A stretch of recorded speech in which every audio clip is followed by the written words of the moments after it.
తెలంగాణ రాష్ట్రం మా సినిమా అనే ఉద్యమంతో ముందుకెళ్తామని సినీ ప్రేక్షకుల వినియోగదారుల సంఘం రాష్ట్ర అధ్యక్షులు జిఎల్ నరసింహారావు తెలిపారు.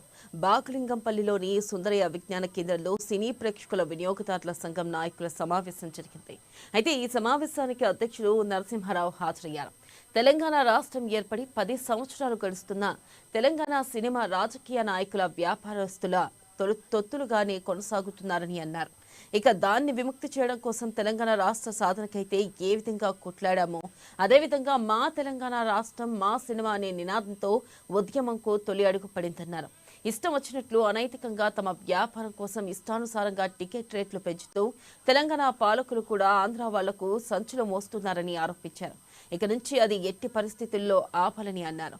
తెలంగాణలోని నటులకు, నిర్మాతలకు, డిస్ట్రిబ్యూటర్లకు, నటీనటులకు, కళాకారులకు సమన్యాయం చేసే విధంగా మన తెలంగాణ రాష్ట్ర సినిమాలో 80% మంది నటులు మన రాష్ట్రం వారే ఉండాలన్నారు. ప్రజల సొమ్ము ప్రజలకే చెందాలని, తెలంగాణ వారు తీసే ప్రతి సినిమాకు సబ్సిడీ ఇవ్వాలన్నారు.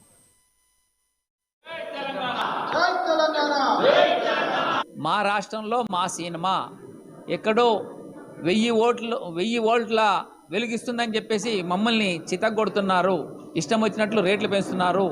భూములు లాగేసుకున్నారు. 8000 ఎకరం చొప్పున భూములు లాగేసుకున్నారు. కానీ ఈరోజు తెలంగాణ సినిమాని, తెలంగాణ నటుల్ని, డైరెక్టర్లని, ఆర్టిస్టులని చితగొడుతున్నారు.